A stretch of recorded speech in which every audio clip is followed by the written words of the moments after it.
हाय दोस्तों, बहुत-बहुत स्वागत है आप सभी लोग का राधे जीएस इनसाइड में। और इस वीडियो के माध्यम से हम लोग एडीओ का जो खान ग्लोबल स्टडी सेंटर के माध्यम से जो एडीओ का प्रैक्टिस सेट निकाला गया है, इसके हम लोग सेट नंबर 7 को देखेंगे और पिछले वीडियो में हम लोग सेट नंबर 6 तक कंप्लीट कर चुके हैं और वो प्लेलिस्ट में पड़ा है, उसे आप नहीं देखे हैं तो जाके देख सकते हैं। और देखिए, ये कहने के लिए बस एडीओ का प्रैक्टिस सेट है, लेकिन आने वाले बिहार के जितने भी एग्जाम होने वाले हैं, जैसे बीएसओ का हो गया, एएसओ का है, बिहार दरोगा है और साथ ही में बिहार एसएससी के जितने भी 2-3 एग्जाम होने वाले हैं, देखिए जीएस के प्रश्न से लगभग सेम ही होते हैं, एक ही जैसे होते हैं, मतलब सिलेबस इनका सेम ही है। तो बस ये कहने के लिए एडीओ का है, लेकिन हर किसी एग्जाम के लिए ये क्या है, महत्वपूर्ण है। तो अभी तक आप लोग चैनल को सब्सक्राइब नहीं किए तो सब्सक्राइब कर लीजिए, ताकि जब भी अगला वीडियो डाला जाए तो इसका नोटिफिकेशन आप लोगों को मिल जाए। और ज्यादा देरी ना करते हुए शुरू करते हैं। देखिए, पहला प्रश्न ये कह रहा है, इसको हम लोग बड़ा करते हैं। हाँ, अब पहला प्रश्न देखते हैं। इसमें ये कह रहा है कि रत्नागिरी जिला, क्या कह रहा है? रत्नागिरी जिला लौह अयस्क भंडार किस राज्य में स्थित है? आंध्र प्रदेश, महाराष्ट्र, उपयुक्त में से कोई नहीं, उपयुक्त में से एक से अधिक। तो इसमें देखिए, रत्नागिरी जिला जो है, ये लौह अयस्क का जो भंडार क्षेत्र है, ये महाराष्ट्र राज्य में स्थित है। और कहाँ पे है? महाराष्ट्र राज्य में स्थित है। और देखिए, ये क्या है ना कि भारत के पश्चिमी हिस्से में स्थित है और प्राकृतिक संसाधनों और खनिज भंडारों के लिए क्या है, ये प्रसिद्ध है। तो इसका जो सही आंसर होगा ऑप्शन नंबर बी है। अगला है कि भारत का पहला अर्धचालक सेमीकंडक्टर निर्माण हेतु प्लांट किस राज्य में स्थापित किया जाएगा? गुजरात, राजस्थान या उपयुक्त में से एक से अधिक, उपयुक्त में से कोई नहीं। तो देखिए, भारत का पहला जो सेमीकंडक्टर प्लांट जो है, ये गुजरात के कहाँ पे? गुजरात में स्थापित किया ही जा रहा है। गुजरात में कहाँ पे? तो गुजरात के धोलेरा, धोलेरा में इसको स्थापित किया जा रहा है। और यह प्लान भारतीय कंपनी वेदांता और ताइवानी इलेक्ट्रॉनिक्स कंपनी फॉक्सकॉन के बीच समझौता हुआ है। कभी हो ना हो तो ये भी प्रश्न पूछ सकता है कि किस किस कंपनियों के बीच है। तो भारतीय जो कंपनी है वेदांता और एक ताइवान की कंपनी क्या है, फॉक्सकॉन। ये है फॉक्स, ये फॉक्सकॉन है, तो इनके बीच क्या है, समझौता है। तो खैर, इसका जो सही आंसर हो जाएगा, ये हो जाएगा। अगला प्रश्न है कि भारत में हरित क्रांति का श्रेय किसे, मतलब किसे जाता है? Doctor V Kurien, doctor M S Swaminathan, Shri Sunderlal Bahuguna या उपयुक्त में से एक से अधिक। तो देखिए, भारत में हरित क्रांति का जो श्रेय जाता है डॉक्टर एम एस स्वामीनाथन। किसको? तो डॉक्टर एम एस स्वामीनाथन को जाता है। और इन्होंने हरित क्रांति का, मतलब इन्हें हरित क्रांति का जनक कहा जाता है। और ये आप सभी लोग पता है कि एक तरह से कहा जाती है, एक महान कृषि वैज्ञानिक और वनस्पति वैज्ञानिक हैं। तो इसका जो सही आंसर हो जाएगा ऑप्शन नंबर बी से सही हो जाएगा। अब देखिए, साथ में दिया ना डॉक्टर वर्गीस कुरियन। डॉक्टर वर्गीस कुरियन किससे जुड़े थे? ये जुड़े थे फ्लड, मतलब फ्लड क्रांति, जिससे कि दूध उत्पादन से, ये इनका नाम दुग्ध उत्पादन से आता है। ठीक है,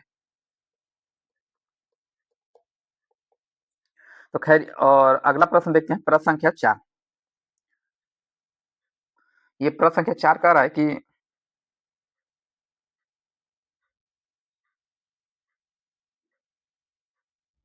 एक मिनट, थोड़ा ये गड़बड़ हो गया है। देखिए, अगला प्रश्न कह रहा है, प्रश्न संख्या कौन सा है, 4 है। ये कह रहा है कि भारत में,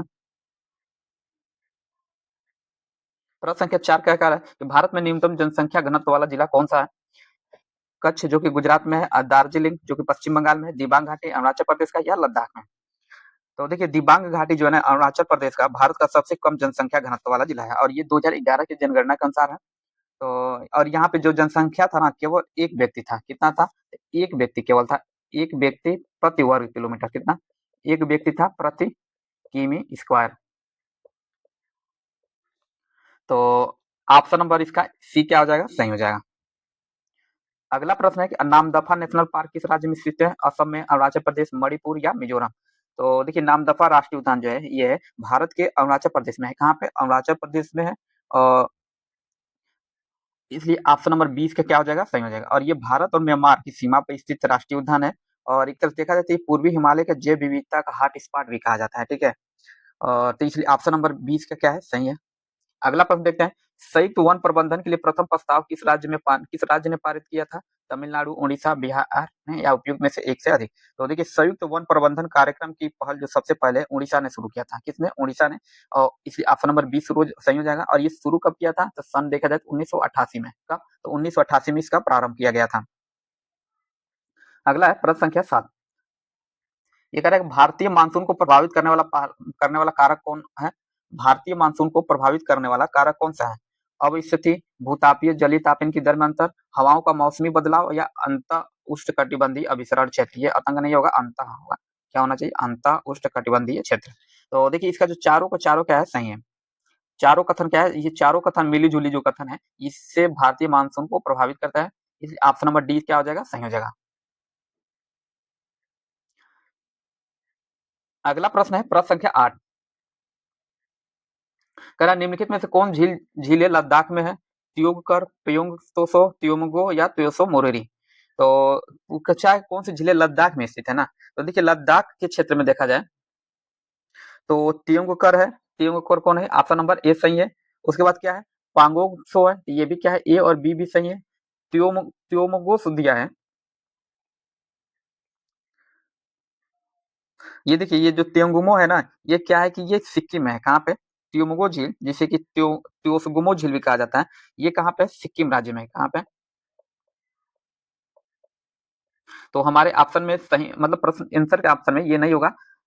तो देखिए और त्योसो मोरिरी, तो देखिए त्योसो मोरिरी जो है ये भी कहाँ पे है? ये भी आपका ये लद्दाख में है, अर्थात ए बी डी हमारा सही है, इसलिए ऑप्शन नंबर डी क्या हो जाएगा? सही हो जाएगा। अगला प्रश्न मिलान करने वाला है। देखिए कह रहा है निम्नलिखित को सुमेलित कीजिए। एक तरफ नदी है, उसकी तरफ सहायक नदी है। तो गोदावरी की सहायक नदी कौन सी है? तो देखिए गोदावरी की सहायक नदी वेणगंगा है। क्या है? वेणगंगा। अर्थात वन का क्या हो जाएगा? थर्ड हो जाएगा। ठीक। अब वो देखिए वन का थर्ड किस ऑप्शन में है? बी में है, डी में। तो बी और डी अर्थात ए और सी तो हमारा पहले ही कैंसिल हो गया। ठीक है। उसके बाद गंगा की सहायक नदी दे रहा है। तो देखिए गंगा की सहायक नदी अब सभी लोगों को पता है कि इसमें से सिंपल कोसी नदी है। तो दो का क्या हो जाएगा? फोर हो जाएगा। अब देखिए दो का फोर तो हालांकि बी और डी दोनों दिया है। तो फिर आगे देखते हैं कृष्णा नदी। तो देखिए कृष्णा नदी की जो सहायक नदी है ये कोयना नदी है। कौन है? कोयना नदी। अर्थात तीन के क्या हो जाएगा? दो। अब देखिए तीन का दो केवल ऑप्शन नंबर बी में दिए, ऑप्शन नंबर बी हमारा क्या हो जाएगा? सही हो जाएगा। एक ही बचा है क्या? कावेरी नदी, और कावेरी नदी की क्या हो जाएगा? अमरावती। अर्थात फोर का क्या हो जाएगा? वन हो जाएगा। ठीक है, इसलिए ऑप्शन नंबर बी हमारा क्या है? इसमें सही है। अगला है प्रश्न संख्या 10। ये कह रहा है कि प्राचीन जलोढ़ मिट्टियों का क्षेत्र बाणिज्य का मैदान स्थित कहाँ पे स्थित है? बाणिज्य का मैदान कह रहा है। कोसी महानंदा तथा संकोच नदी के मध्य, कोसी तथा संकोच नदी के मध्य, गंगा तथा संकोच नदी के मध्य, उपयुक्त में से एक से अधिक। तो देखिए प्राचीन जलोढ़ मिट्टियों का क्षेत्र जो है बाणिज्य का मैदान, ये कोसी महानंदा तथा संकोच नदी के मध्य स्थित है। कोसी महानंदा तथा संकोच नदी के मध्य स्थित है। और इसे ना क्या भांगर भी कहा जाता है। क्या है इसे? भांगर। भांगर कहीं कहीं बांगर भी बोला जाता है। ठीक है। और कहीं-कहीं भांगर बोला जाता है, कहीं-कहीं इसको बांगर बोला जाता है। और ये पुरानी जलोढ़ मिट्टियों का एक क्या है? प्रकार है। और ये नदियों के मैदान मतलब देखा जाए तो नदियों के बाढ़ के मैदान से ये दूर ऊँचे स्थानों को मतलब पाए जाते हैं। इसलिए ऑप्शन नंबर ए इसका क्या है? सही है। अगला 11 प्रश्न कि बालाघाट निम्न में से किस राज्य में स्थित है? राजस्थान में, मध्य प्रदेश, गुजरात या छत्तीसगढ़? तो बालाघाट जो है ये मध्य प्रदेश में स्थित एक जिला है। क्या है? बालाघाट मध्य प्रदेश में स्थित जिला है। और ये जिला जो राज्य के दक्षिण पूर्व हिस्से में स्थित है। और ये प्रसिद्ध क्यों है? यहाँ पे खनिज संपदा चूंकि ज्यादा मिलती है, इसलिए यहाँ से प्रश्न पूछा है। तो ये क्या है? इसका सही आंसर हो जाएगा मध्य प्रदेश। अगला है प्रश्न संख्या 12। कह रहा है कि भारत में पिछड़े वर्गों की पहचान हेतु सर्वप्रथम आयोग निम्न में से किसकी अध्यक्षता में गठित की गई थी? बीपी मंडल की, श्री रामधन की, या आर.एन. प्रसाद की, या काका कालेकर की? तो देखिए पिछड़ी जाति आयोग का गठन का प्रावधान देखा जाए तो भारतीय संविधान के अनुच्छेद किस अनुच्छेद में किया जाता है? आर्टिकल ये होता है आपका 340। किस आर्टिकल के तहत? 340 के तहत किया जाता है। और मतलब इसी के अनुरूप देखा जाए तो प्रथम पिछड़ी जाति आयोग का गठन काका कालेकर की अध्यक्षता में की गई थी। किसके? काका कालेकर की अध्यक्षता में। अर्थात ऑप्शन नंबर डी सही हो जाएगा। और ये कब किया गया था? तो देखिए ये किया गया था आपका 24 जनवरी 1953 को। कब? 24 जनवरी 1953 को इसका गठन हुआ था। और ये प्रथम पिछड़ा वर्ग आयोग के नाम से भी जाना जाता है। ठीक है, तो ऑप्शन नंबर डी इसका क्या हो जाएगा? सही हो जाएगा। नेक्स्ट प्रश्न देखते हैं। प्रश्न संख्या क्या कर रहा है? 13। प्रश्न संख्या कौन सा? 13। ये कह रहा है कि निम्नलिखित में से किस संविधान संशोधन अधिनियम द्वारा मंत्रिपरिषद की संख्या लोकसभा के कुल सदस्यों की 15% की सीमा तक निर्धारित की गई है? तो देखिए प्रश्न यहाँ से पूछता है कि मंत्रियों की कुल सीमा कितनी निर्धारित की गई है? तो ये तो सभी लोग पता होना चाहिए 15%। लेकिन किस अधिनियम के तहत किया गया? 95 संवैधानिक संशोधन अधिनियम, 93 संवैधानिक संशोधन अधिनियम, 91 संवैधानिक संशोधन अधिनियम 2003, या 90 संवैधानिक संशोधन 2003? तो इसका सही आंसर हो जाएगा ऑप्शन नंबर सी। देखिए मंत्रिपरिषद का आकार लोकसभा के कुल सदस्यों का 15% होता है। कितना? 15%। और यही देखा जाए तो राज्यों में भी यही मतलब सेम है कि मंत्रियों का जो राज्यों में जो मंत्रियों का आकार होता है वो विधानसभा के सदस्यों का कितना? 15% होता है। ठीक है। तो और ये जो 91 संविधान संशोधन अधिनियम 2003 के अनुसार लाया गया था। तो ऑप्शन नंबर सी इसका क्या है? सही है। अगला है प्रश्न संख्या 14। ये कह रहा है कि भारत की संविधान में वाक्यांश राज्यों का संघ निम्न में से किसे स्पष्ट करता है? तो भारत में कनाडाई नमूने की यूनियन की वरीयता दी गई है। कोई भी घटक इकाई संघ से विच्छेद करने की स्वतंत्रता नहीं रखती। हमारा संघ घटक इकाइयों के किसी आपसी समझौते का परिणाम नहीं है, उपयुक्त में से एक से अधिक। तो देखिए भारत के संविधान में राज्यों का संख्या ना वाक्यांश को दर्शाता है कि भारत में कनाडाई नमूने अर्थात यूनियन की वरीयता दी गई है। ऑप्शन नंबर ई क्या है सही है। और साथ ही ये घटक ना इकाई संघ से परिच्छेद करने की स्वतंत्रता नहीं रखता, अर्थात कोई भी राज्य है ये भारत देश से मतलब अलग अपना स्वतंत्र अस्तित्व नहीं रख सकता है। कहने का इसका तात्पर्य ये है। तो ऑप्शन नंबर बी भी क्या है सही है। और देखिए इसके अलावा अगर देखा जाए तो हमारा जो संघटक है इकाइयों के किसी आपसी समझौते के परिणाम नहीं है। मतलब कहने का मतलब कि कोई भी राज्य किसी आपसी समझौते के तथ्य ये कि जब चाहे तब अलग हो जाए या जब चाहे तब ये आपस में मिल जाए। तो ये भी क्या है सही है। मतलब आपसी समझौते का परिणाम नहीं है दिया है, ठीक है। और ऑप्शन नंबर डी में दे रहा है उपयुक्त में से एक सही। तो देखिए तीनों कथन क्या है सही, इसलिए ऑप्शन नंबर डी हमारा सही हो जाएगा।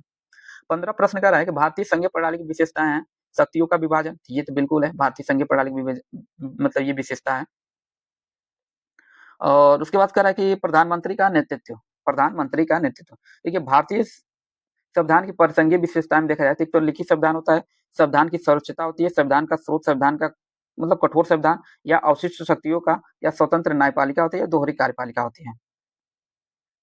तो पहला कथन क्या है सही है, स्वतंत्र न्यायपालिका ये भी है एक लिखित संविधान। तो देखिए 1, 3 और 4 क्या है सही है। और जहां तक मुझे लग रहा है कि ये प्रधानमंत्री का नेतृत्व, अच्छा नहीं पूछा भारतीय संघ प्रणाली की विशेषता, ठीक है। तो 1, 3 और 4 सही हो जाएगा, इसलिए ऑप्शन नंबर डी क्या हो जाएगा सही हो जाएगा। अगला है प्रश्न संख्या 16। कह रहा है केंद्र सरकार के गैर योजना व्यय के बारे में निम्नलिखित में से कौन सा कथन सही है।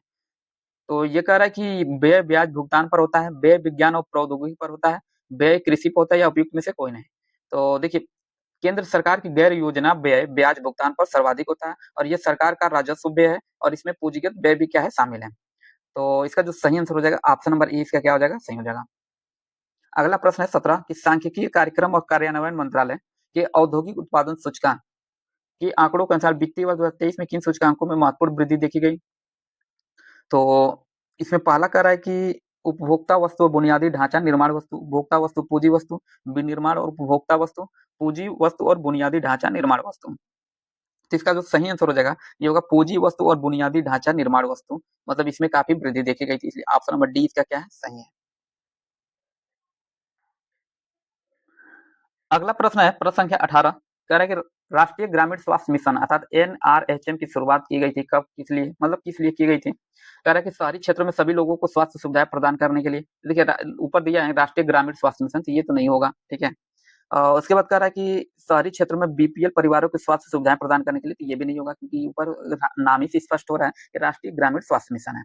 और सी कह रहा है कि ग्रामीण जनसंख्या को वहनीय विश्वसनीय तथा गुणवत्तापूर्ण स्वास्थ्य सेवाएं उपलब्ध कराने के लिए। ये कथन क्या है बिल्कुल सही है।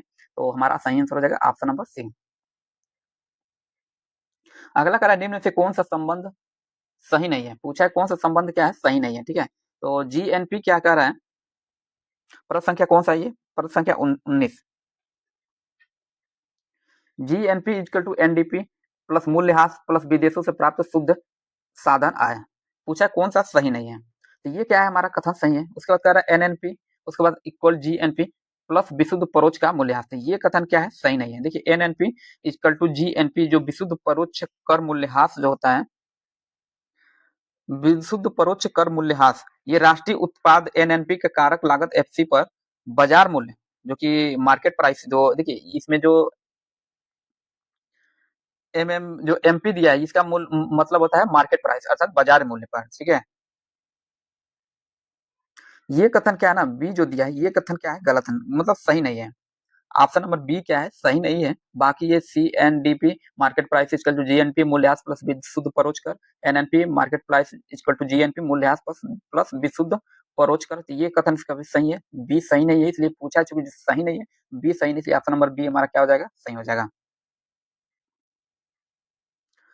तो अगला देखते हैं प्रश्न संख्या 20 का है कि अंतः सदैव सहमति के साथ और अक्सर वाणिज्य मंडल के निर्देशों को भारत सरकार चलती है और इसे व्हाइट मैन बर्डन कहा जाता है। ये किसने कहा था भाई, तो किसने कहा था ये, बंकिम चंद्र चटर्जी, महात्मा गांधी, राजेंद्र प्रसाद या सच्चिदानंद सिन्हा। तो देखिए ये कथन जो है सच्चिदानंद सिन्हा ने 1903 में, कब, सच्चिदानंद सिन्हा ने 1903 में इंडियन पीपल नामक पत्रिका में कहा था।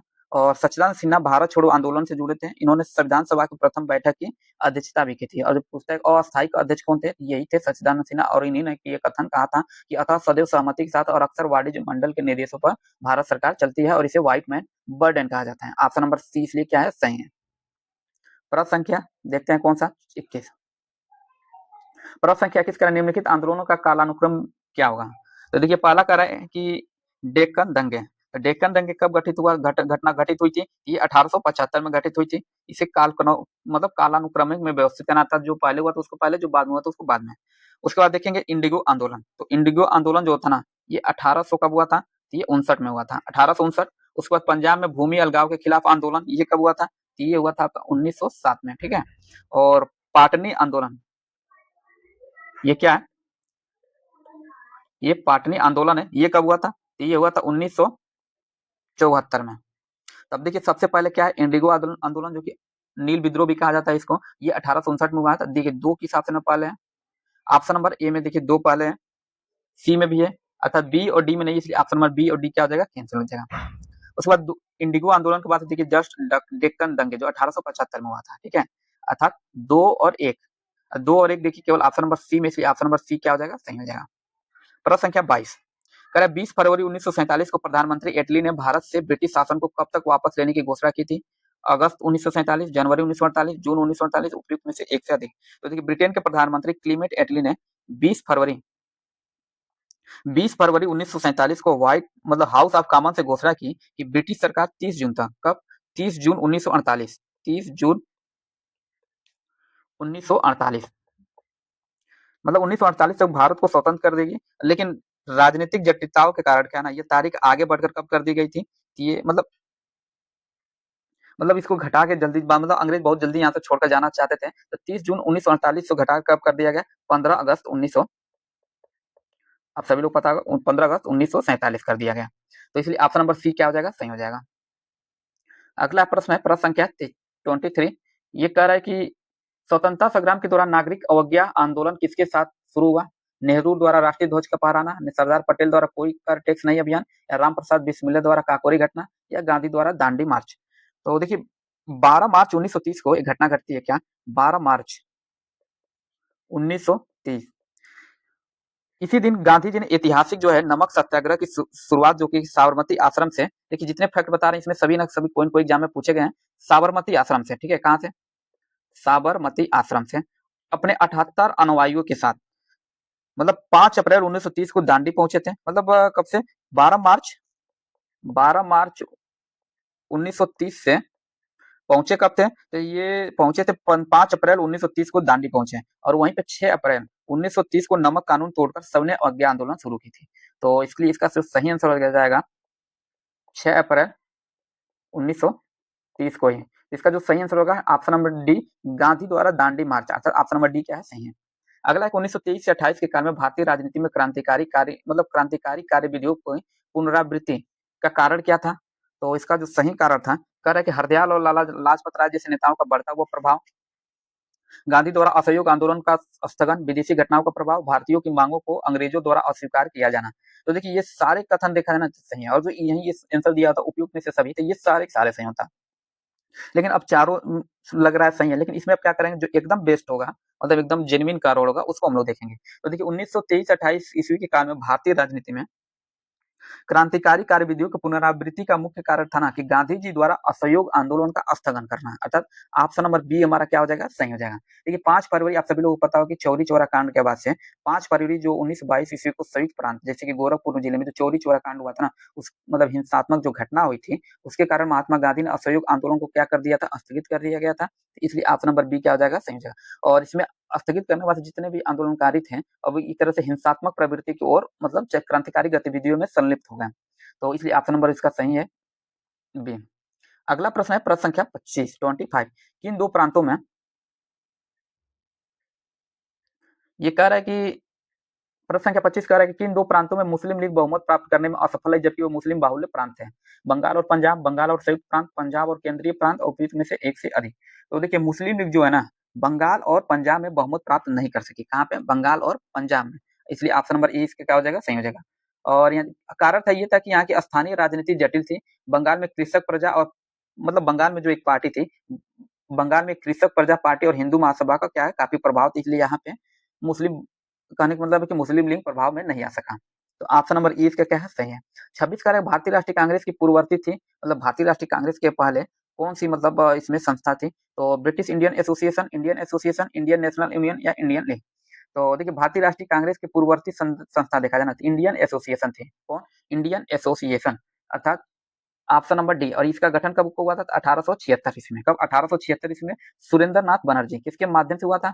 ये थे भाई, एक व्यक्ति थे सुरेंद्र नाथ बनर्जी थे, इन्हीं के द्वारा इसकी स्थापना की गई थी, सुरेंद्र नाथ बनर्जी के द्वारा। सुरेंद्र नाथ बनर्जी और आनंद मोहन, दो व्यक्ति थे इसमें, दो लोगों का नाम आता है, सुरेंद्र नाथ बनर्जी और आनंद मोहन। तो ऑप्शन नंबर 20 का क्या है सही है। उसके बाद कह रहा है कि निम्नलिखित में से कौन 1857 के विद्रोह में अंग्रेजों का सबसे कट्टर दुश्मन था? मौलवी अहमदुल्ला शाह, मौलवी इदातुल्ला, मौलाना फजले हक खैराबंदी या नवाब लियाकत अली।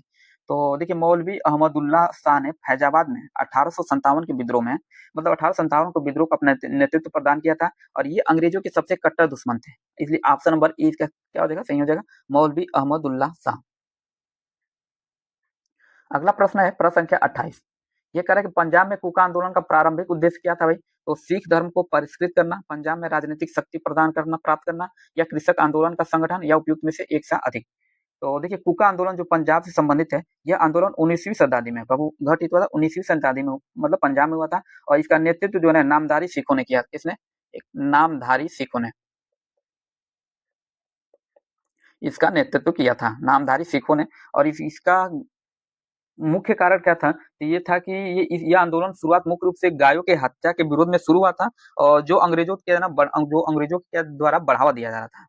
लेकिन बाद में इसका जो उद्देश्य क्या हो गया, तो ये सिख धर्म को परिष्कृत अर्थात शुद्ध करना, एक तरह से उसको आगे बढ़ाना था, इसलिए ऑप्शन नंबर ए क्या हो जाएगा सही हो जाएगा। 29 29 का है निम्नलिखित युग्मों में से कौन सा सही सुमेलित नहीं है? तो इसमें क्या है, एडवोकेट ऑफ इंडिया किसने स्थापना किया था? दादा भाई नौरोजी। तो देखिए एडवोकेट ऑफ इंडिया के लेखक जो थे ना, ये लेखक जीपी वर्मा थे। एडवोकेट ऑफ इंडिया के लेखक कौन थे? जीपी वर्मा।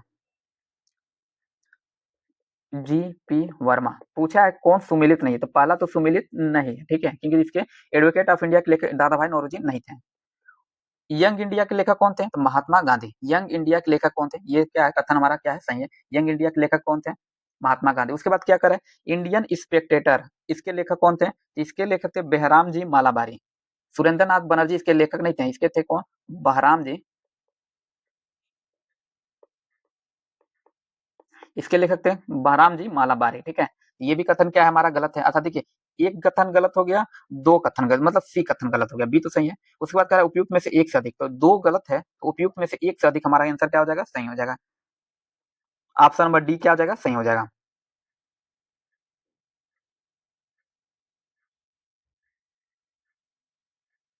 देखिए यंग इंडिया दो, यहाँ पे दिया ना यंग इंडिया, यंग इंडिया दो, एक तो पत्रिका पत्रिका है, और एक यंग इंडिया पुस्तक है। तो यंग इंडिया जो पत्रिका के बारे में पूछा ना, तो ये महात्मा गांधी ने इसका मतलब संपादक थे, लिखे लिखते थे। लेकिन यंग इंडिया वही पुस्तक आ जाए ना, तो उसको लेखक जो थे ये लाला लाजपत राय थे। कौन? वो लाला लाजपत राय थे इसके लेखक। इन खैर इसमें एक से अधिक आंसर होगा, इसलिए ऑप्शन नंबर डी क्या है सही है। अगला है प्रश्न संख्या 30। ये कह रहा है कि निम्नलिखित में से कौन सामाजिक सुधार विलियम बेंटिंक ने प्रारंभ किया था? सती प्रथा का उन्मूलन, तो ये तो कथन हमारा बिल्कुल सही है, क्योंकि देखिए लॉर्ड विलियम बेंटिंक ने ही 1828 में, कब 1828 में ये बंगाल प्रेसिडेंसी का गवर्नर बनता है,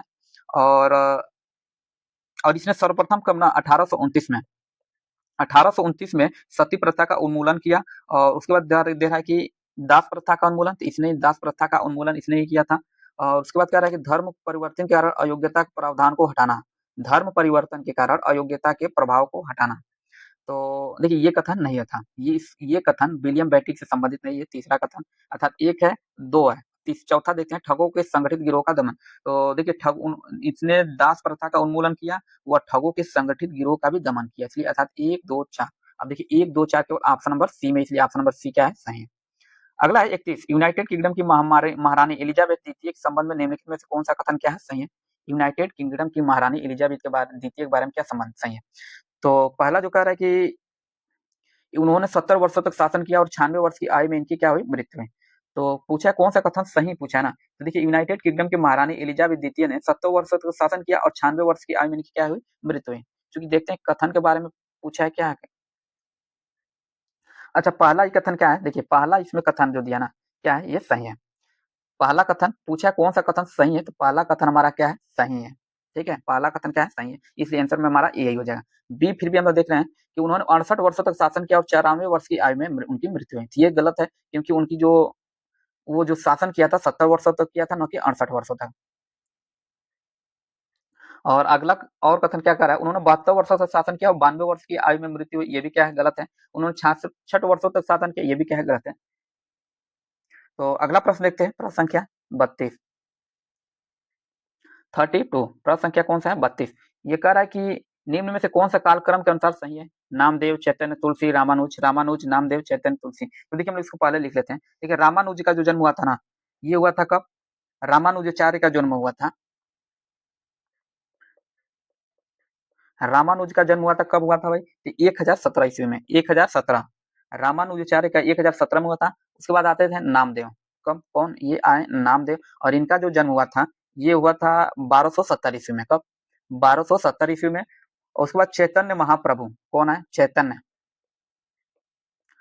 चैतन्य महाप्रभु, ये 1485, इनका जन्म हुआ था 1485 ईस्वी में। और लास्ट में आते हैं गोस्वामी हमारे तुलसीदास जी, इनका जन्म कब हुआ था, तुलसीदास जी का, इनका जो जन्म हुआ था 1532 ईस्वी में हुआ था, 1532। अब देखिए रामानुज नामदेव, तो रामानुज नामदेव चैतन्य और तुलसी ऑप्शन नंबर बी क्रम में है, इसलिए ऑप्शन नंबर बी हमारा क्या हो जाएगा, सही हो जाएगा। अगला प्रश्न है कि अकबर के काल में दिल्ली की शाही टकसाल का अध्यक्ष कौन था, अकबर के काल में दिल्ली की शाही टकसाल का अध्यक्ष कौन था भाई, राजा टोडरमल, हमीदा बानो, ख्वाजा अब्दुल समद सिराजी या अब्दुल रहीम खाना खाना। तो इसका जो सही आंसर हो जाएगा, देखिए अकबर के शासन काल के दौरान दिल्ली का जो शाही टकसाल के जो अध्यक्ष था ना, ये ख्वाजा अब्दुल समद सिराजी थे, ख्वाजा अब्दुल समद सिराजी, अर्थात ऑप्शन नंबर सी क्या है, सही है। अगला है प्रश्न संख्या 34। ये कह रहा है कि अकबर की अंतिम विजय किस पर थी, गुजरात पर, सिंध पर, असीरगढ़ या उपयुक्त में से एक से अधिक। तो देखिए अकबर का जो अंतिम विजय था ना, अकबर का अंतिम विजय 1601 ईस्वी में हुआ था, कब 1601 ईस्वी में, और ये कौन सा जगह था, थी असीरगढ़ की विजय थी, असीरगढ़ की विजय, अर्थात ऑप्शन नंबर सी क्या हो जाएगा, सही हो जाएगा। 34 का सी सही है, असीरगढ़ 1601 ईस्वी। उसके बाद करें स्थापत्य कला में गुंबद को आधार प्रदान करने के लिए सबसे पहले भित्ति मेहराब प्रणाली का प्रयोग किया गया, इल्तुतमिश के मकबरे में, अलाई दरवाजा में, गयासुद्दीन तुगलक के मकबरे में या हुमायूं के मकबरे में।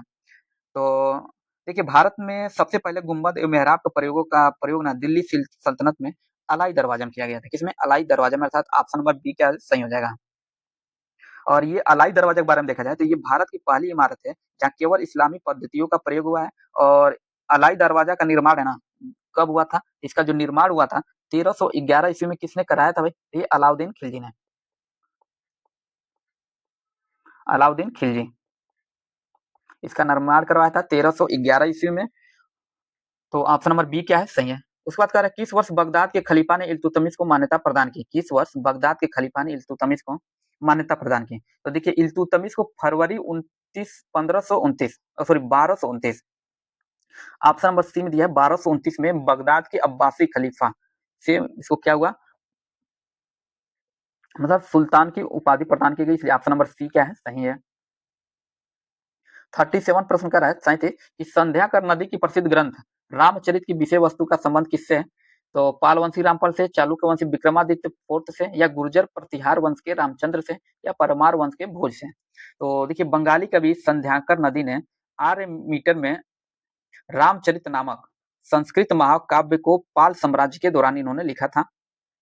और पाल काल में लिखा था, लेकिन ये किस राजा से संबंधित था, ये पाल राजा रामपाल की कहानी किस मतलब पालवंशी राज रामपाल से संबंधित है, इसलिए ऑप्शन नंबर ए इसका क्या है, सही है।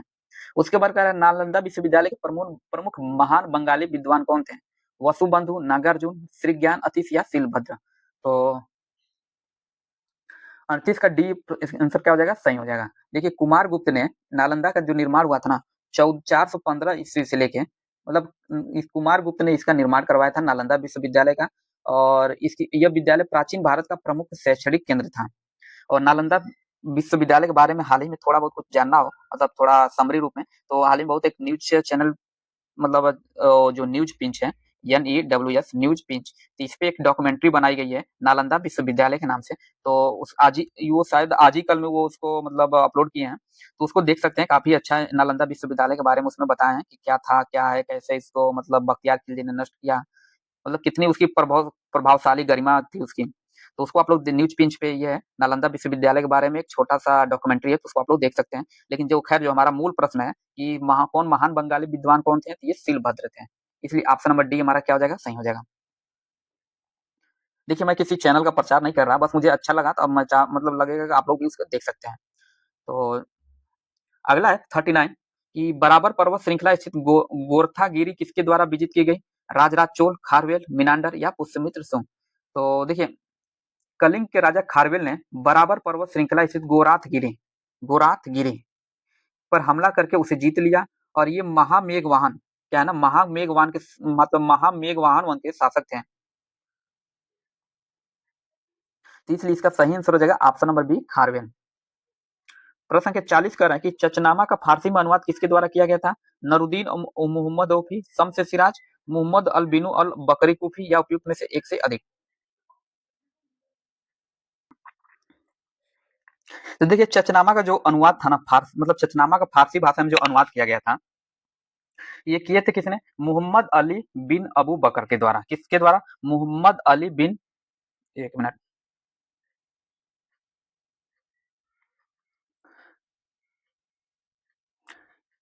ये हुआ था मोहम्मद अल बिन अबू बकर कुफी के द्वारा। इसलिए ऑप्शन नंबर सी क्या है, सही है। और यह ग्रंथ क्या ना सिंध विजय और इस क्षेत्र के इतिहास का क्या है, वर्णन करता है। और यह मूलतः किस भाषा में लिखा गया था? तो मूलतः देखा जाए तो अरबी भाषा में लिखा गया था, ठीक है। और इसका अनुवाद फारसी में किया गया था। अगला प्रश्न है प्रश्न संख्या 41। ये कह रहा है कि किस लघु शिलालेख में, प्रश्न क्या है कि किस लघु शिलालेख में अशोक ने किस लघु शिलालेख में अशोक ने त्रिरत्न बुद्ध धम्म और संघ में अपना विश्वास प्रकट किया था? तो इसका जो सही कथन हो जाएगा भाब्रू, गुर्जरा, मास्की या उपयुक्त में से एक सा अधिक। तो देखिए राजस्थान के जयपुर जिले के विराटनगर में प्राप्त भाब्रू शिलालेख क्या है, भाब्रू शिलालेख में अशोक बुद्ध धर्म और संघ का अभिवादन करता है। और उन्होंने बौद्ध धर्म के त्रिरत्न कहा जा मतलब जिन्हें बौद्ध धर्म में त्रिरत्न कहा जाता है। और इस शिलालेख में अशोक के बौद्ध होने का मतलब एक तरह से प्रमाण मिलता है। और इस शिलालेख को अधिकारी कैप्टन बर्न द्वारा पढ़ा गया था। इसका जो मूल प्रश्न है इसका ऑप्शन नंबर ए का क्या हो जाएगा, सही हो जाएगा भाब्रू। 42 कह रहा है कि प्रोद्योत कहाँ का राजा था? काशी का, कौशल का, मगध का या अवंती का। तो देखिए पवन प्रोद्योत जो था ना, ये अवंती का राजा था। कहाँ का? अवंती का राजा था। और सभी लोग पता हो कि अवंती प्राचीन भारत का एक महाजनपद था जिसकी राजधानी कहाँ थी? उज्जैन थी। तो इसका जो सही आंसर हो जाएगा अवंती, अर्थात ऑप्शन नंबर डी क्या है, सही है। उसके बाद 43 कह रहे हैं कि वह स्थान जहाँ महावीर ने पूर्ण आध्यात्मिक ज्ञान अर्थात केवल प्राप्त किया था, कुंडाग्राम में, वैशाली में, गया में या जंबिका ग्राम में। तो देखिए महावीर जैन जो थे ये 24वें तीर्थकर थे। और इनका जन्म देखा जाए ना, इनका जन्म जो हुआ था 540 ईस्वी में, 540 ईसा पूर्व में, ईसा पूर्व कहा जा सकता है, ठीक है। इनका जन्म वैशाली में हुआ था, अर्थात जन्म कहाँ हुआ था? वैशाली में, ठीक।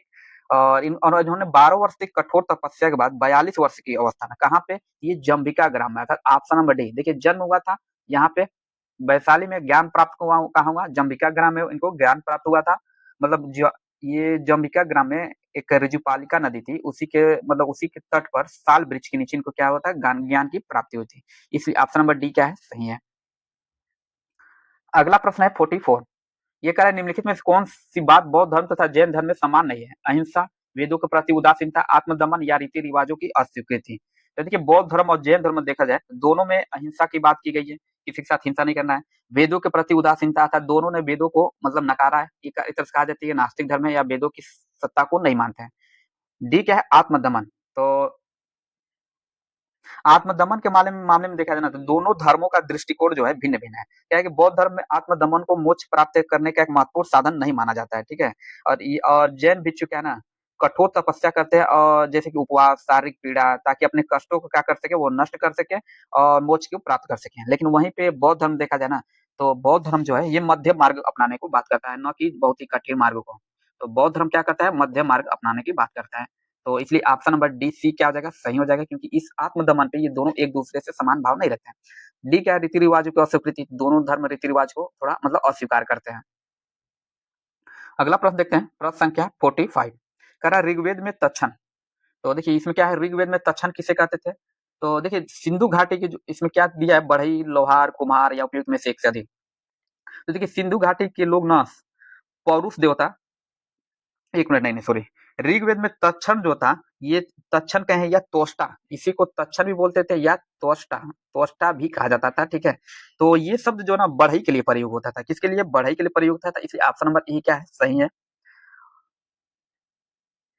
इसलिए ऑप्शन नंबर ए क्या है, सही है। उसके बाद कह रहा है 46 प्रश्न कि सिंधु घाटी सभ्यता में किस जानवर की पूजा के प्रमाण मिले हैं? कुबड़दार बैल, घोड़ा, गाय या उपयुक्त में से एक से अधिक। तो देखिए सिंधु घाटी सभ्यता में कुबड़दार बैल के चित्र और मोहरें मिली हैं, जो ये दर्शाती है कि यह जानवर पूजा या धार्मिक महत्व का था, और यह बैल शक्ति और समृद्धि का प्रतीक माना जाता था। आज भी गांव में देखिए, जो मतलब आज से नहीं, लगभग 60-70 साल पहले, 60-70 का 30-40 साल पहले, गाय बैल मतलब भैंस मतलब बैल और जिसके यहाँ रहते थे, उनके माना जाता था काफी, मतलब ये एक तरह से कहा जाए तो वो संपन्न होंगे काफी। तो इसलिए इसका ऑप्शन नंबर ए इसका क्या हो जाएगा, सही हो जाएगा। और इसका एक धार्मिक मतलब धार्मिक दृष्टि भी था। ये पशुपति शिव से जुड़ा हुआ भी था। कुबड़ वाला साँड़ भी इस सभ्यता का क्या है, मतलब इस सभ्यता का महत्वपूर्ण पशु था, इसलिए ऑप्शन नंबर ए क्या है, सही है। 47 कह रहा है सिंधु घाटी सभ्यता के लोग किसकी पूजा करते थे? विष्णु का, पशुपति का, इंद्र का या ब्रह्मा का?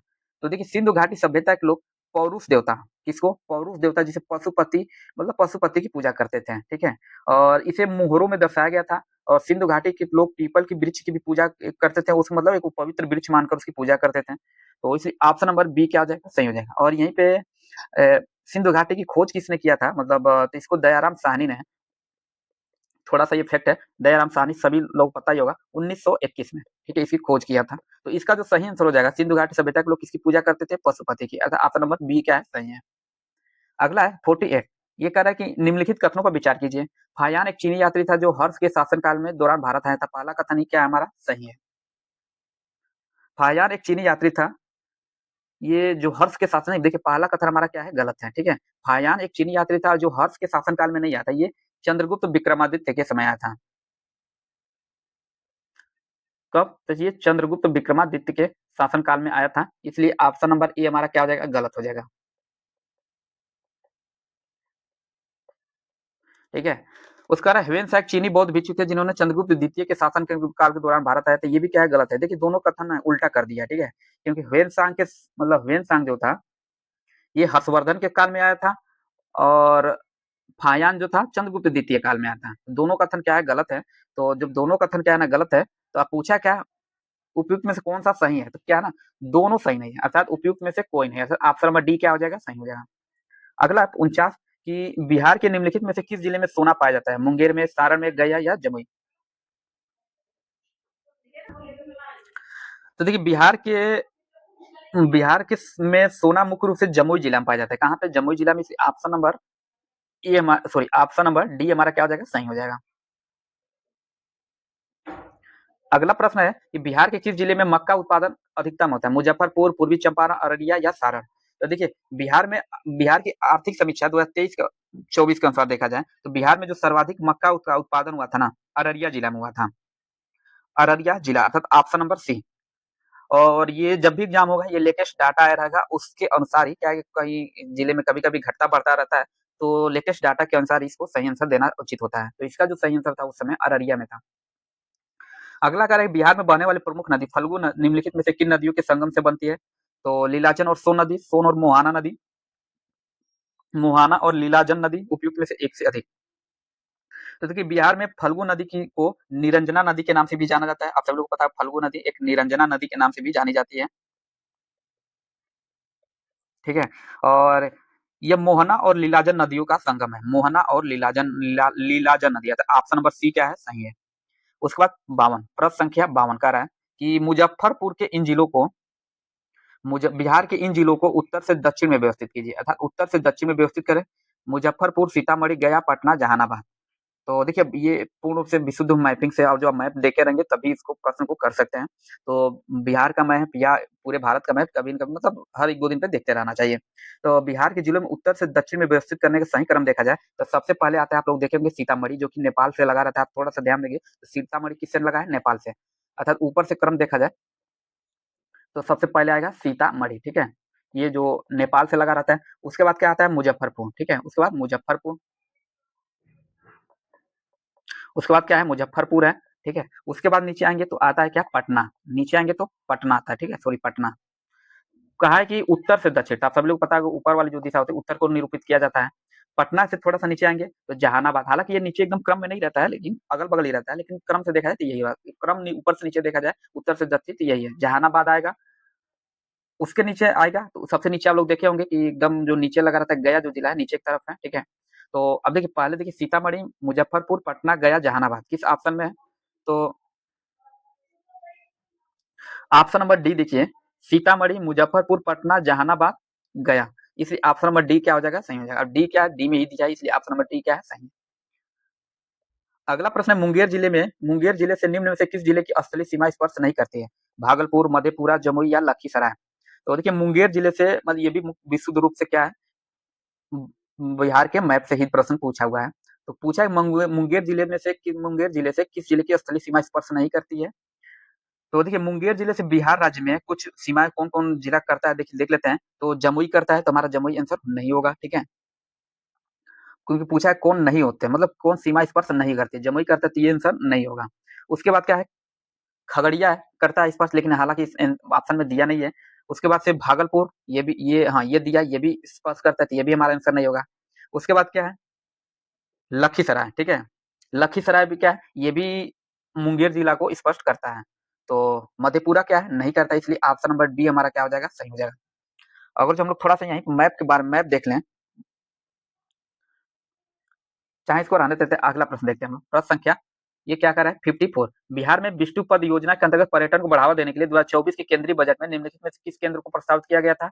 किस केंद्र को प्रस्तावित किया गया था, नालंदा, राजगीर, वैशाली या गया?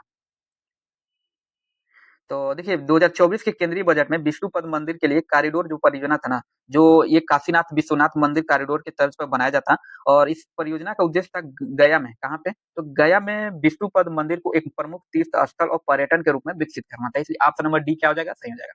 नेक्स्ट है, भारत की जनगणना 2011 के अनुसार बिहार में महिला साक्षरता दर क्या थी?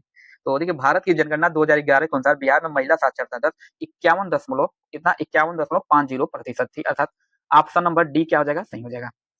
56 प्रश्न कर रहा है, दूध की शुद्धता की जांच किस यंत्र से की जाती है? हाइड्रोमीटर, मैनोमीटर, लैक्टोमीटर या फेदोमीटर। तो देखिए ये दूध की विशिष्ट गुरुत्व है अर्थात डेंसिटी को मापने के लिए प्रयोग किया जाने वाला कौन सा मशीन है, ये लैक्टोमीटर होता है। लैक्टोमीटर दूध के घनत्व के सिद्धांत पर कार्य करता है, और इसमें दूध में पानी की मिलावट का इससे क्या करता है, पता लगाया जाता है, ठीक है, अर्थात ऑप्शन नंबर सी क्या हो जाएगा, सही हो जाएगा। एक प्रश्न कभी कभी पूछ देता है कि लैक्टोमीटर किस सिद्धांत पर आधारित है, तो देखिए ये आर्कमिडीज के सिद्धांत पे आधारित होता है, ठीक है, किसके, आर्कमिडीज।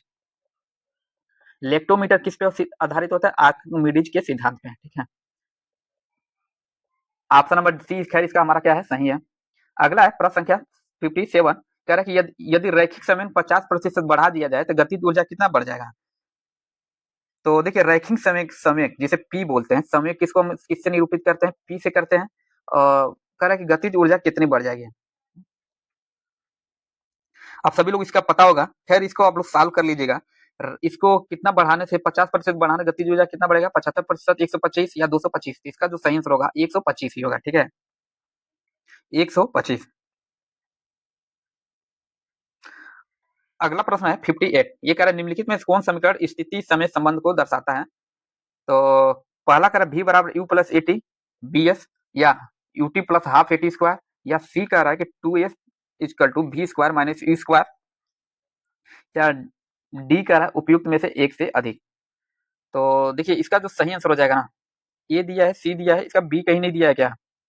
अच्छा B, sorry sorry, B, V बराबर यू प्लस ए टी है, बी क्या है, एस बराबर U T plus half A T square, और 2s क्या है, V square minus you square. तो ये क्या है, देखिए इसका जो सही आंसर हो जाएगा, समीकरण ये होता है क्या, एस बराबर U T plus half A T square होता है, ठीक है। तो इसका जो सही आंसर हो जाएगा हमारा ऑप्शन नंबर बी इसका सही हो जाएगा। और देखिए यस क्या ना, इसमें यस जो है ये डिस्प्लेसमेंट को दर्शाता है, ठीक है, मतलब तय या स्थिति जो तय की गई दूरी को दर्शाता है। यू क्या होता है, तो यू जो होता है ये प्रारंभिक वेग होता है, ये होता है प्रारंभिक वेग होता है। और भी आप सभी लोग टी जानते होंगे, समय को दर्शाता है, और ये आप एक्सेलरेशन अर्थात त्वरण को दर्शाता है। तो इसका जो सही आंसर होगा यस बराबर U T plus half A T square का है, सही है। 59 कह रहा है कि निम्न से किस माध्यम में प्रकाश का वेग अधिकतम होता है, हवा में, पानी में, कांच में या शून्य में? तो देखिए निर्वात में कहा जाए, निर्वात अर्थात इसी को क्या कहते हैं, शून्य भी बोलते हैं। शून्य निर्वात को क्या कहते हैं, शून्य ही कहा जाता है। शून्य शून्य में एक तरफ देखा जाए तो निर्वात में ही प्रकाश का वेग सबसे ज्यादा होता है, ठीक है। तो ऑप्शन नंबर डी हमारा क्या हो जाएगा, सही हो जाएगा। और होता कितना है, तो 3 × 10⁸ मीटर प्रति सेकंड स्क्वायर होता है, ठीक, सॉरी मीटर प्रति सेकंड ही होता है, ठीक है। और प्रकाश के वेग की खोज किसने किया था, तो 1902 में फिजियाउन के द्वारा किया गया था। एक प्रश्न ये भी पूछता है। तो खैर इसका जो सही आंसर हो जाएगा ऑप्शन नंबर डी, इसका क्या है, सही है। अगला प्रश्न संख्या 60 कह रहा है कि जब चालक की लंबाई दोगुनी कर दी जाए और अनुप्रस्थ काट का क्षेत्रफल समान रहे तो प्रतिरोध क्या होगा। वही रहता है, दोगुना हो जाता है, आधी हो जाएगा, उपयुक्त में से एक से अधिक। देखिए किसी चालक का प्रतिरोध उसकी लंबाई के क्या होता है, समानुपाती होता है, और उसके अनुप्रस्थ काट के क्षेत्रफल के व्युत्क्रमानुपाती होता है। और इसे गणितीय रूप में मतलब देखा जाए ना तो लिखते हैं क्या, r equal to rho l upon a. ये क्या उसको इसको इस चिन्ह को हम लोग रो से निरूपित करते हैं, ठीक है। तो इसका जो सही आंसर हो जाएगा, इसको इसको सॉल्व करते हैं, इसके मतलब फार्मूले पर देखते हैं, इसका जो सही हो जाएगा दोगुना हो जाएगा, ठीक है। तो ऑप्शन नंबर बी क्या हो जाएगा, सही हो जाएगा। अगला प्रश्न है 61।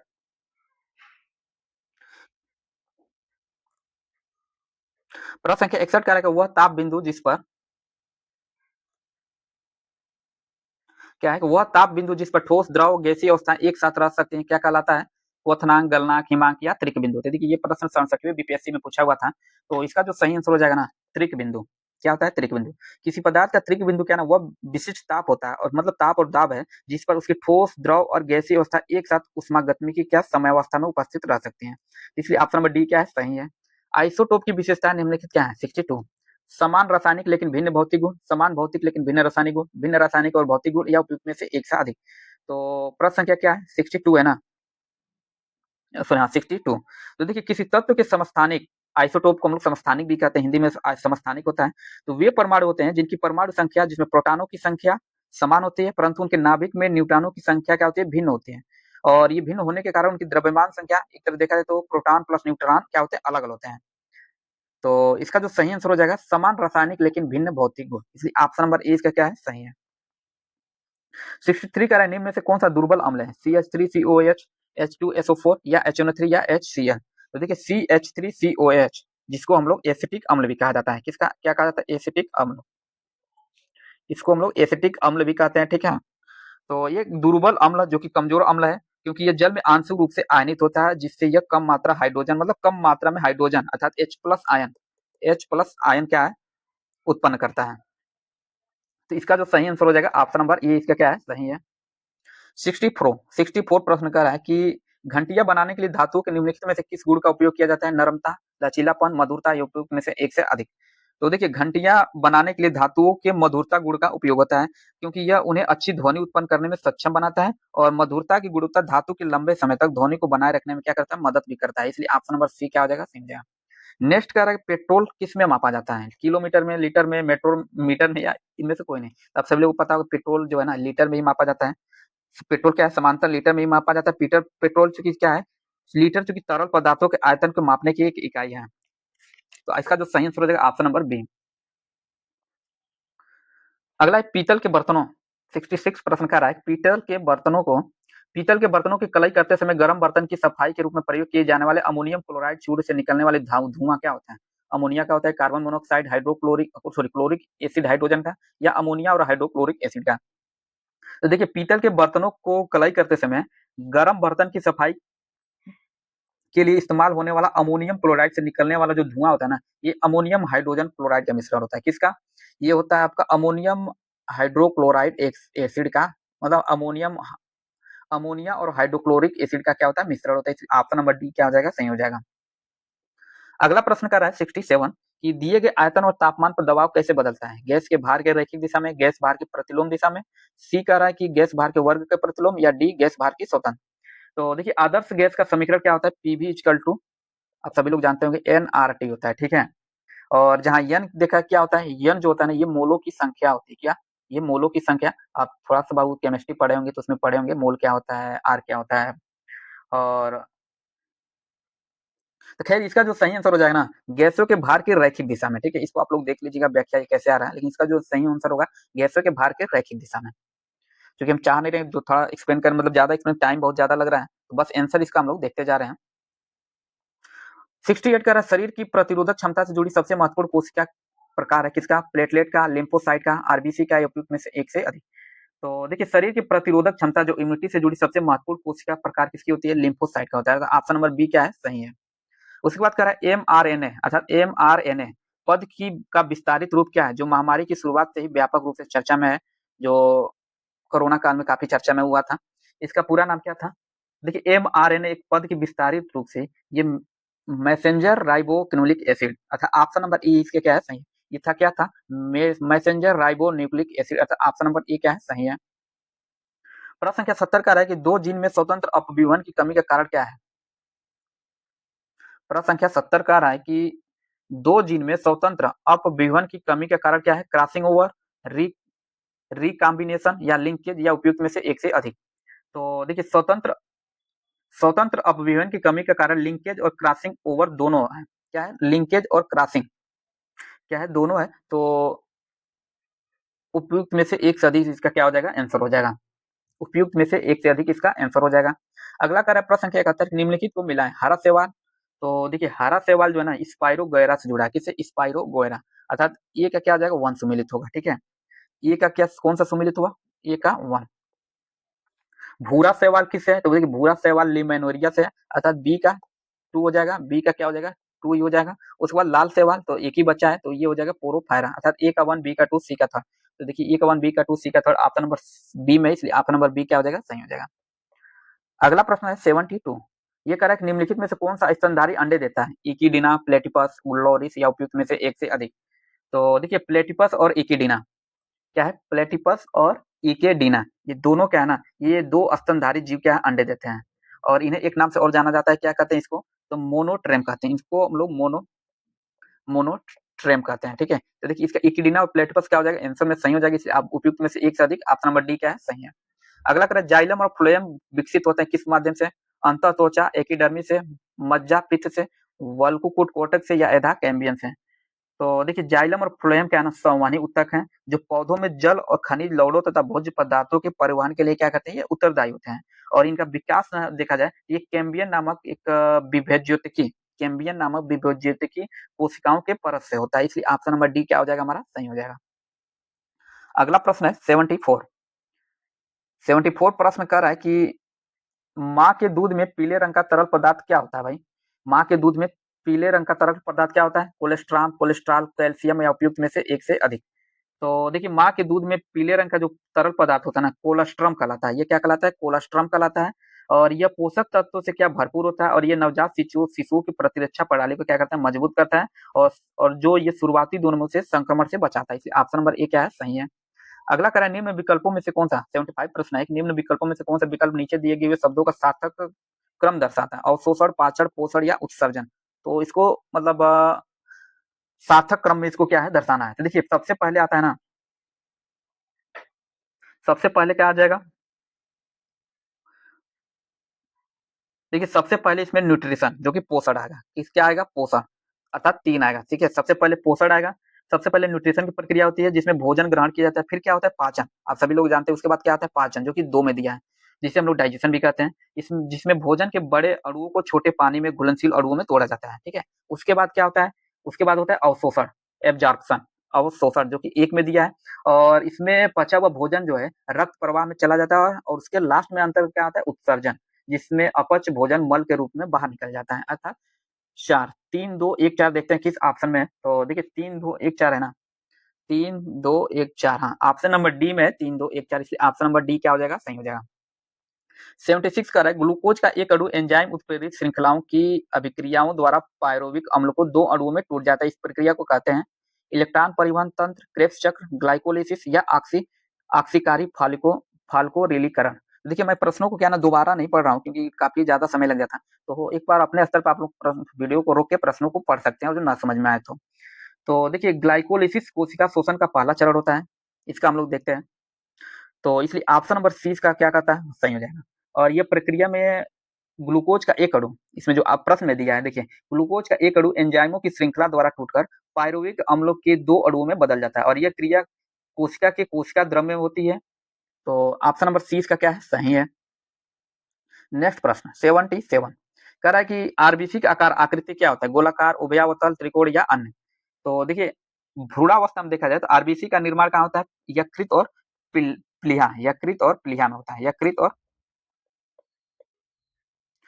और प्लीहा में होता है। और आरबीसी की संख्या कितनी होती है, आप सभी लोगों को तब पता होगा कि ये आरबीसी की जो संख्या होती है ना 50 से लगभग कितना 55 लाख होता है, 50 से ये 55 लाख प्रति घन मीटर, प्रति घन मीटर होता है। हालांकि इसमें प्रश्न कुछ और पूछा है, ठीक है, आकृति पूछा है इसका, ठीक है। और लेकिन इसका हम लोग जीवन काल भी देख लें, आरबीसी का जीवन काल, ये भी कई बार प्रश्न पूछा है।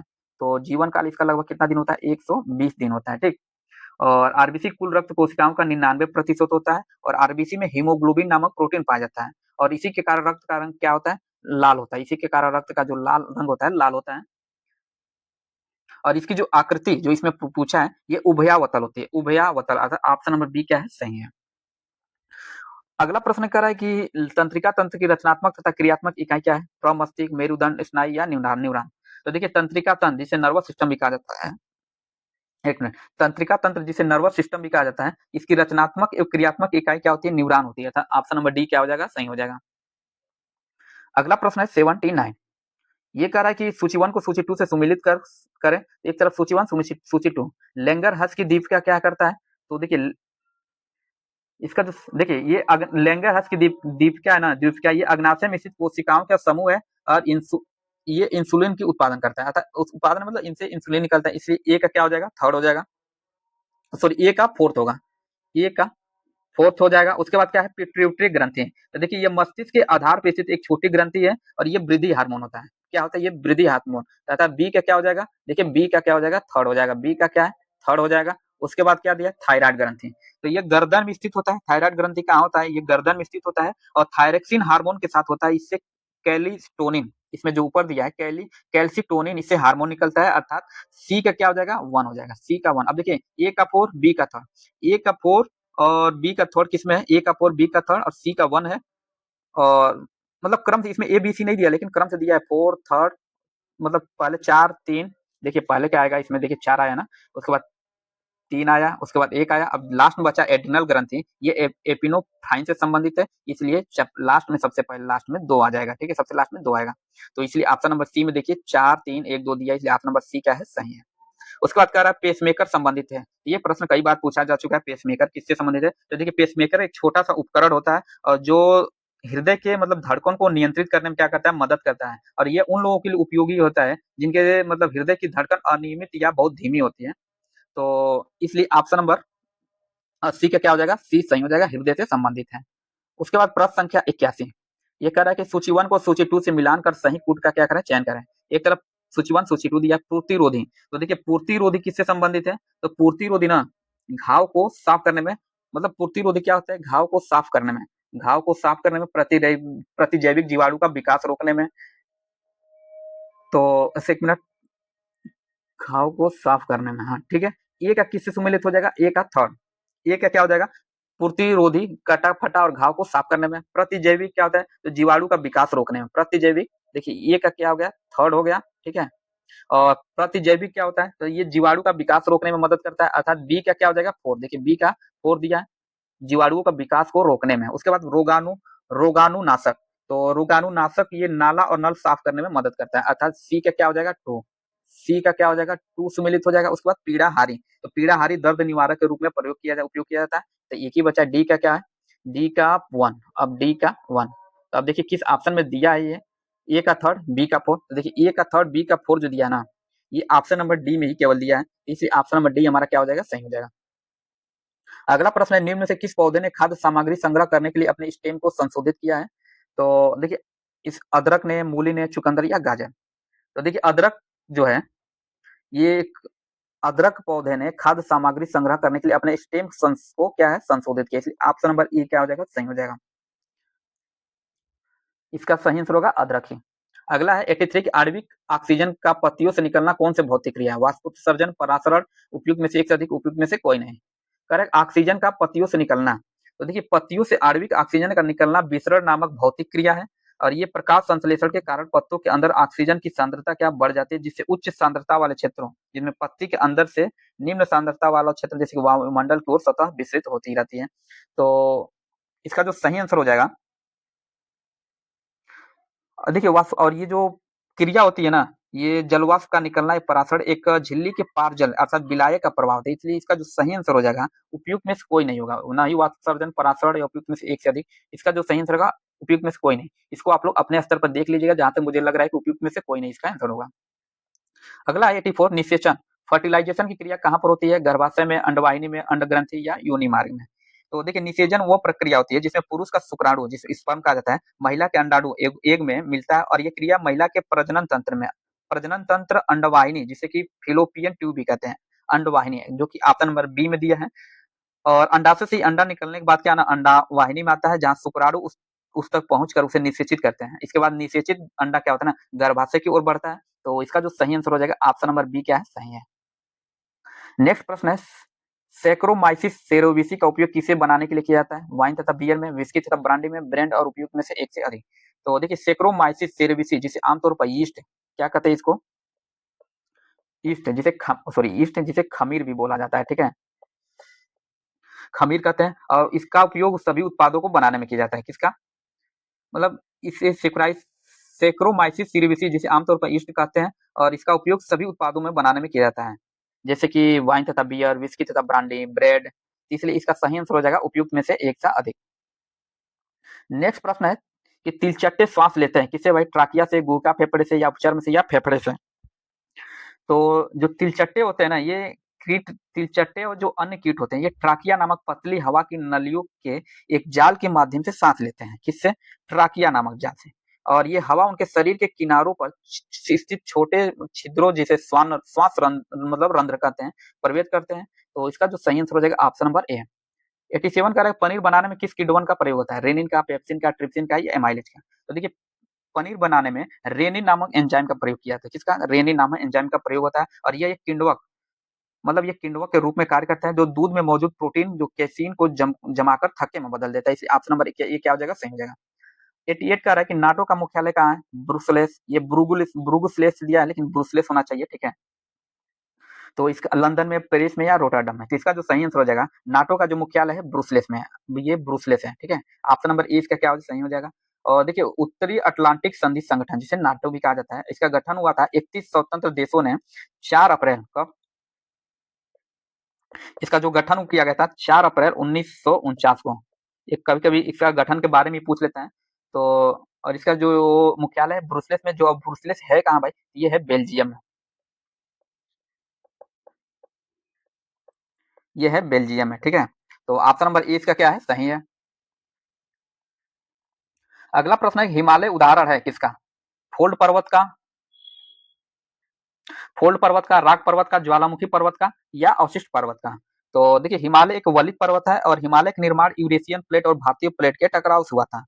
तो हिमालय पर्वत की एक तरह से आप सभी लोग जानते हैं कि सबसे ऊंची जो चोटी होती है ना, हिमालय पर्वत की जो सबसे ऊंची चोटी है माउंट एवरेस्ट कहलाता है। और माउंट एवरेस्ट जो इसकी लंबाई कितनी है, माउंट एवरेस्ट की, इसकी कुल लंबाई है 8,848 मीटर, मतलब 8,848.86 मीटर इसकी कुल लंबाई है, ठीक है। सर्वोच्च चोटी माउंट एवरेस्ट, लंबाई 8,846.86 मीटर। और लेकिन इसका पूछा कि किसका, हिमालय किसका उदाहरण है, ठीक है। तो ये फोल्ड पर्वत, जिससे कि ये वलित भी कहा जाता है, फोल्ड पर्वत को वलित भी कहा जाता है, ठीक है। तो इसलिए ऑप्शन नंबर ई इसका क्या हो जाएगा, सही हो जाएगा। अगला प्रश्न 90 का है, राष्ट्रपति द्रौपदी मुर्मू, राष्ट्रपति द्रौपदी मुर्मू ने किसे कलिंग रत्न पुरस्कार 2024 से सम्मानित किया, शिवराज सिंह चौहान, अमित शाह, धर्मेंद्र प्रधान, नवीन पटनायक। तो देखिए इसका जो सही आंसर हो जाएगा, उड़ीसा के कटक में सरला साहित्य संसद द्वारा आयोजित एक समारोह में राष्ट्रपति द्रौपदी मुर्मू ने केंद्रीय शिक्षा मंत्री धर्मेंद्र प्रधान को कलिंग रत्न, ये धर्मेंद्र प्रधान क्या थे, तो ये शिक्षा मंत्री थे, इनको कलिंग रत्न पुरस्कार 2024 से सम्मानित किया गया। इसलिए ऑप्शन नंबर सी इसका क्या है, सही है। 91 कह रहा है कि क्यूएस सर्वश्रेष्ठ छात्र शहर रैंकिंग 2026 के अनुसार छात्रों के लिए दुनिया का सबसे किफायती शहर कौन सा है, मुंबई, टोक्यो, बर्लिन, या दिल्ली। तो देखिए क्यूएस द्वारा जारी सर्वश्रेष्ठ छात्र शहर रैंकिंग 2026 में दिल्ली को विश्व स्तर पर छात्रों के लिए सबसे किफायती शहर का दर्जा दिया गया है। इसलिए ऑप्शन नंबर डी क्या हो जाएगा, सही हो जाएगा। 90 2 प्रश्न कर रहा है कि हाल ही में भारत सरकार ने देशव्यापी सिविल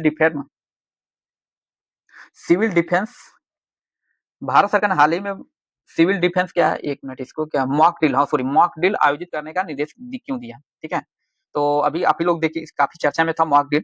तो देखिए भारत सरकार ने पहलगाम आतंकी हमले के मद्देनजर को मतलब देखते हुए संभावित बाहरी हमलों जैसे दुश्मन के हवाई हमले या आतंकवादी हमलों के खिलाफ देश के निष्क्रिय रक्षा तैयारी की जांच और मजबूत करने के उद्देश्य से देशव्यापी, जो कि ऑप्शन नंबर बी में दिया है, हाल ही में हुए पहलगाम आतंकी हमले के मद्देनजर संभावित बाहरी हमलों के खिलाफ तैयारियों की जांच और उन्हें सुदृढ़ करने के लिए, तो ऑप्शन नंबर बी ये हमारा क्या हो जाएगा, सही हो जाएगा।